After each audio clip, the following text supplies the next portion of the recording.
Bermuda ট্রায়াঙ্গলের কথা শুনলে আমরা ভাবি এক রহস্যময় এলাকা, যেখানে ঢুকলে অনেক জাহাজ হারিয়ে যায়। ঠিক তেমনি দক্ষিণ এশিয়ার রাজনীতির মানচিত্রে বাংলাদেশ আজ যেন রাজনীতির বারমুডা ট্রায়াঙ্গলে আটকে গেছে। চারপাশে শক্তি, আগ্রহ, প্রতিযোগিতা, আর মাঝখানে ছোট্ট এক রাষ্ট্র যার পথ চলা সবসময় অনিশ্চয়তার মধ্যে। বাংলাদেশ যেখানে যুক্তরাষ্ট্রের কৌশলগত আগ্রহ, চীনের অর্থনৈতিক উচ্চাকাঙ্ক্ষা, ভারতের আঞ্চলিক প্রভাব এবং রাশিয়ার সমরনীতি সব মিলিয়ে দেশটির পররাষ্ট্রনীতি এক কঠিন পরীক্ষার ভেতর দিয়ে যাচ্ছে। এই চাপের ভেতরে কি আমরা আমাদের স্বার্থ ধরে রাখতে পারব? চলুন বিশ্লেষণ করি। যুক্তরাষ্ট্র বা আমেরিকা দীর্ঘদিন ধরে ভারত মহাসাগরকে তাদের নিরাপত্তা বলয়ের একটি গুরুত্বপূর্ণ অংশ মনে করে। বঙ্গোপসাগরের উপর চীনের প্রভাব বৃদ্ধি প্রতিরোধ করা, এটাই তাদের মূল লক্ষ্য। বাংলাদেশের বিনিয়োগ, বাণিজ্য, মানবাধিকার নীতি, নির্বাচন সব কিছুতে আমেরিকার প্রভাব লক্ষ্য করা যায়। যদি চীন বঙ্গোপসাগরে প্রবেশের চেষ্টা করে, আমেরিকা কখনোই বরদাস্ত করবে না। ফলে বাংলাদেশকে এদিকে সঠিকভাবে সামঞ্জস্য বজায় রাখতে হয়, অন্যদিকে সম্পর্ক বজায় রাখতে হয় চীনের সাথেও। ভুল পদক্ষেপ মানে কৌশলগত বিপদ। চীনের কাছে বাংলাদেশ হলো দক্ষিণ এশিয়ার প্রবেশদ্বার। বন্দর, করিডোর, অবকাঠামো সব জায়গায় চীনের স্বার্থ বিস্তৃত, অর্থাৎ সব জায়গায় চীনের স্বার্থ রয়েছে।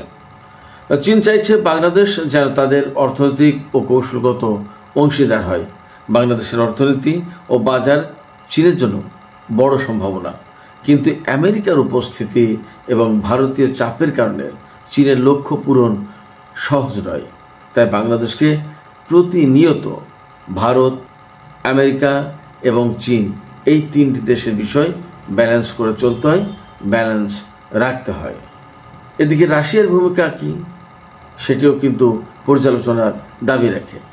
এ পর্যায়ে আমরা রাশিয়ার ভূমিকা নিয়ে একটু আলোচনা করি। রাশিয়া দক্ষিণ এশিয়ায় দীর্ঘমেয়াদী প্রভাব ধরে রাখতে চায়।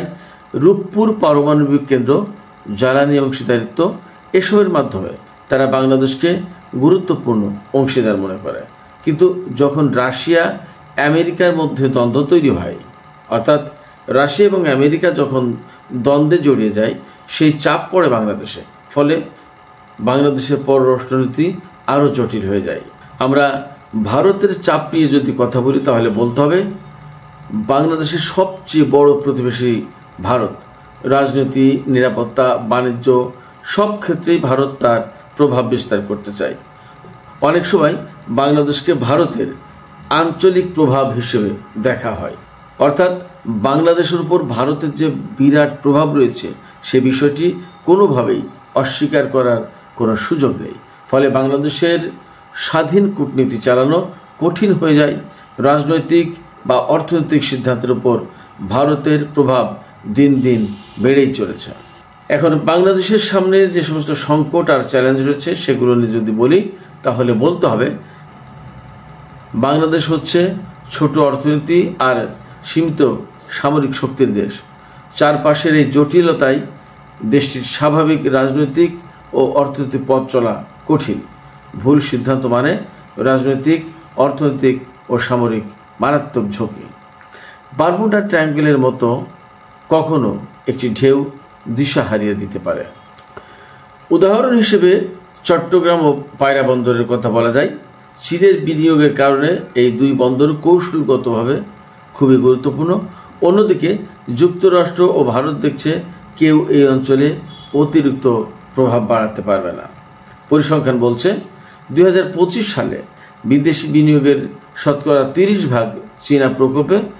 তবে ভারতের বাণিজ্য ও নিরাপত্তা সহযোগিতা দেশকে সরাসরি প্রভাবিত করছে।